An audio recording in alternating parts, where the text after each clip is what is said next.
You're in a restaurant and there is some commotion going on because one of the customers ate an expensive dish and refused to pay. The customer says, well, I'm really broke. I came in with no money, but I just wanted to have a good meal. So just leave me alone. I want to move on.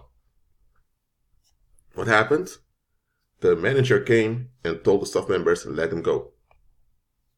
The employees, let's say the waiter and the waitresses didn't want to let him go because they thought, okay, this man ate here and refused to pay. This is theft. The manager told them, let him go. So they let the guy go. They didn't call the police, they didn't do any of that. So, at first, the staff members were upset with the manager because they were thinking, what are you doing, man?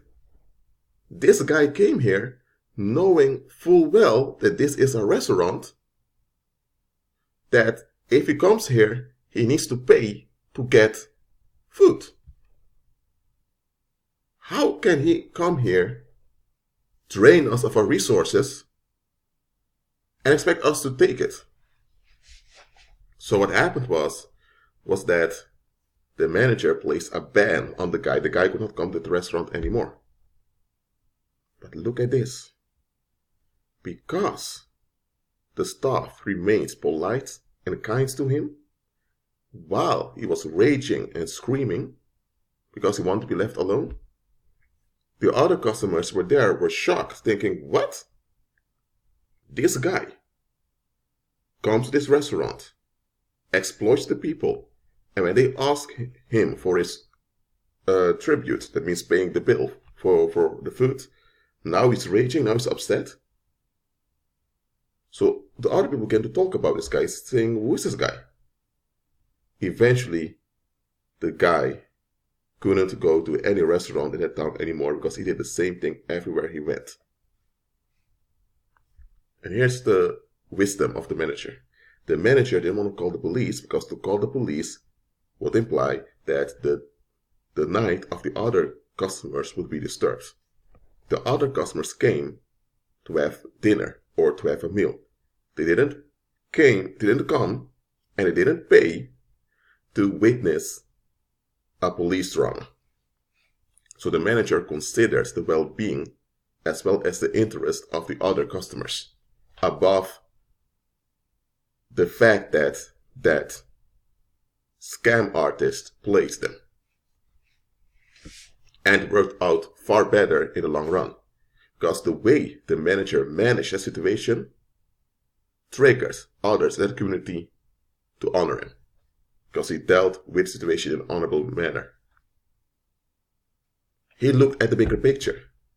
He realized this guy is a scam artist. He carries negativity. He came here, he scammed us. If we deal with this situation our way right now, we'll be harming our reputation. And when we harm our reputation, we won't have any future customers and we will go out of business. So he dealt with the trap in an honorable way. That's why he outsmarted the trap that came to his business. And that's how believers ought to be. Too often you have believers that they want to defend themselves. They want to deal with stuff. They want to face things their way. No. Look at the situation for what it is. Look around. Check the context.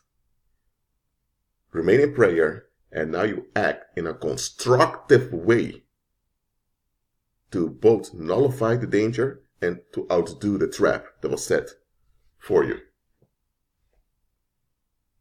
That's how believers ought to be. Don't you know that when you outsmart evil against you, you will embarrass evildoers?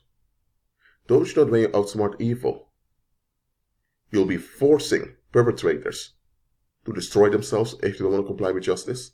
It's very powerful when you deal with situations in a constructive manner. That's why you should do that all the time. All the time.